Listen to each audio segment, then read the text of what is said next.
मैं प्रस्ताव करता हूं कि झारखंड पदों एवं सेवाओं की रिक्तियों की आरक्षण संशोधन विधेयक 2022 स्वीकृत हो।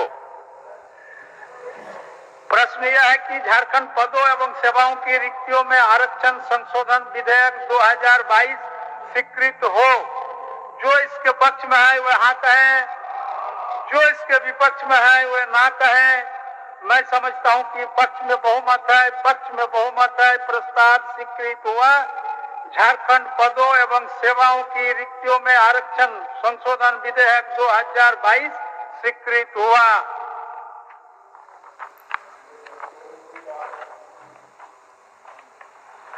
झारखंड स्थानीय व्यक्तियों की परिभाषा और परिणामी सामाजिक, सांस्कृतिक और अन्य लाभों को ऐसे स्थानीय व्यक्तियों तक विस्तारित करने के लिए विधेयक 2022 प्रभारी मंत्री कार्मिक प्रशासनिक सुधार तथा राजभाषा विभाग। मैं प्रस्ताव करता हूं कि झारखंड स्थानीय व्यक्तियों की परिभाषा और परिणामी सामाजिक, संस्कृति और अन्य लाभों को ऐसे स्थानीय व्यक्तियों तक विस्तारित करने के लिए विधेयक 2022 को पूरा स्थापित करने की अनुमति दी जाए।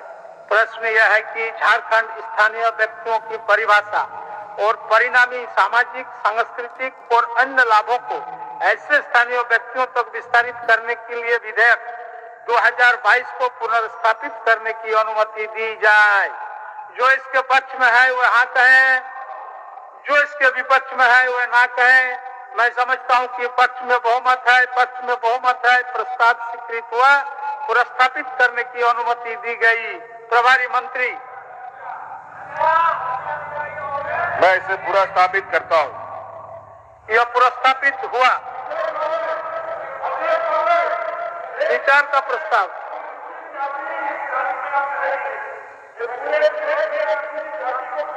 अध्यक्ष महोदय, आप समझते हैं, आप मंत्री रह चुके हैं, आप समझते हैं। चलिए आगे चलो। प्रभारी मंत्री।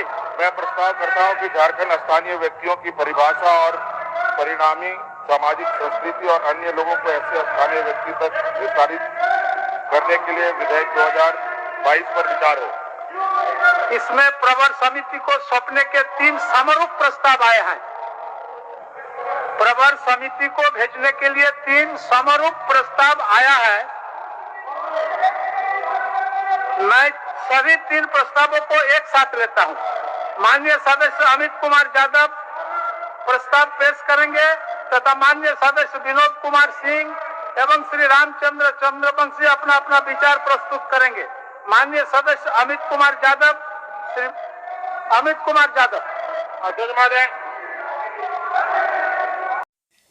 झारखंड विधानसभा का एक दिन का विशेष सत्र आज बुलाया गया था और आज के इस विशेष सत्र में झारखंड विधानसभा ने राज्य में 3rd और 4th ग्रेड की 100% नौकरियों में स्थानीय लोगों के लिए आरक्षित करने वाली स्थानीय नीति और ओबीसी आरक्षण को 14% से बढ़ाकर 27% करने से संबंधित 2 महत्वपूर्ण विधेयक पारित कर दिया। राज्य सरकार ने एक दिन के विशेष सत्र में दोनों विधेयक को ध्वनिमत से पारित कराया। विधानसभा ने इन दोनों विधेयक को संविधान की 9वीं अनुसूची में शामिल करने का प्रस्ताव भी भेजा जाएगा। केंद्र इन्हें 9वीं अनुसूची में अगर शामिल कर देता है तो ये दोनों विधेयक कानून के रूप में बन जाएगा। सीएम ने कहा कि 9वीं अनुसूची में शामिल होने वाले कानूनों को अदालत में चुनौती नहीं दी जा सकती है। मुख्यमंत्री हेमंत सोरेन ने इन दोनों विधेयक को ऐतिहासिक बताया। उन्होंने कहा कि हमने राज्य की जनता से जो वादा किया था वह पूरा कर दिया है। पिछली सरकार ने राज्य में ओबीसी आरक्षण घटा दिया था। हमने पिछड़ों के हक छीनने की उनकी कोशिश को विफल कर दिया है और 14% से बढ़ा करके ओबीसी को 27% करने का वादा जो किया था उसे पूरा किया है। विधानसभा में इन विधेयक पर चर्चा के दौरान विपक्ष की आपत्तियों को खारिज करते हुए हेमंत सोरेन ने कहा कि आदिवासी अब बोका यानी बेवकूफ नहीं रह गया है। जिसे आप लोग बोका समझते थे वो आपको अब धो पोंछ कर बाहर फेंक देगा। तो आज के एक दिन के विशेष सत्र में आज हेमंत सोरेन ने 2 महत्वपूर्ण विधेयक को लाया और विपक्ष पर भी जमकर हमला बोला। साथ ही एसटी आरक्षण में अब 24 से 28% विधानसभा में पारित किया गया। साथ में झारखंड में पदों और सेवाओं की रिक्तियों में आरक्षण संशोधन विधेयक 2022 के कानून का रूप लेने पर पिछड़ा वर्ग ओबीसी को मिलने वाले आरक्षण को 14 से बढ़ाकर 27% हो जाएगा। इसी तहत अनुसूचित जाति यानी एससी को मिलने वाला आरक्षण 10% से बढ़ाकर 12% और अनुसूचित जनजाति यानी एसटी को मिलने वाला 26% आरक्षण से बढ़कर 28% हो जाएगा।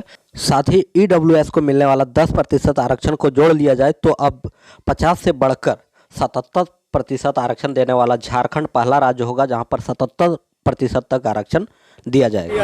आज 1932 झारखंडी खतियान का पहचान आ गया है और आज होगा। सर स्थापना दिवस है 2 दिन के बाद, शिक्षा के क्षेत्र में हम आज कहाँ पा रहे हैं अपने आप को? आप आज मत पूछिए, आज खाली क्या खास लाए आप?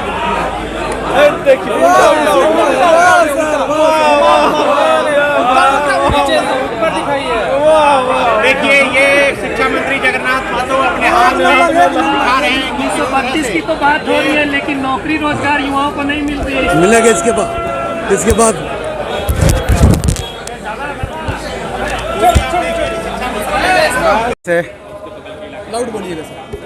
निश्चित रूप से यह आजसू पार्टी के संघर्ष का परिणाम है कि आज का दिन एक ऐतिहासिक दिन होने वाला है और झारखंड में 1932 के खतियान के आधारित स्थानीय नीति और ओबीसी एससी एसटी के आरक्षण में बढ़ोतरी का बिल विधानसभा में आ रहा है। निश्चित रूप से सरकार के उस निर्णय का हम लोग स्वागत करते हैं, लेकिन कहीं न कहीं सरकार के नियत और नीति में थोड़ा खोट है। सरकार जो विधेयक ला रही है उस विधेयक में ये प्रस्ताव है कि पहले ये विधेयक ये अधिनियम तब लागू होगा जब केंद्र की 9वीं अनुसूची में शामिल हो जाएगा। तो कहीं न कहीं सरकार की नीति और नियत दोनों में खोट है। हम लोग मांग कर रहे हैं और निश्चित रूप से झारखंड राज्य के 3.5 करोड़ लोगों की आवाज़ है, उनके संघर्ष का परिणाम है और उस परिणाम के स्वरूप सरकार ये विधेयक ला रही है। लेकिन इसमें पहले सरकार को चाहिए कि जो अधिनियम ला रही है ये दोनों को राज्य में लागू करे, फिर उसके बाद केंद्र सरकार को भारत के संविधान के 9वीं अनुसूची में शामिल करे। ये हम लोग स्वागत करते हैं, लेकिन पहले राज्य में कानून बने और राज्य में लागू हो। लेकिन सरकार ऐसा नहीं करने वाली है। सरकार ने पेंच डाल दिया है। सरकार ने स्पष्ट रूप से कहा कि 9वीं अनुसूची में शामिल होने के बाद ये दोनों लागू होगा। तो कहीं ना कहीं राज्य की जनता को सरकार दिग्भ्रमित कर रही है। सदन में आवाज उठाएंगे इसको लेकर? बिल्कुल सदन में आवाज़ उठेगा और सदन में हमने संशोधन प्रस्ताव भी डाला है कि आप पहले लागू करो फिर 9वीं अनुसूची में शामिल करने के लिए भेजो। विशेष सत्र खानापूर्ति है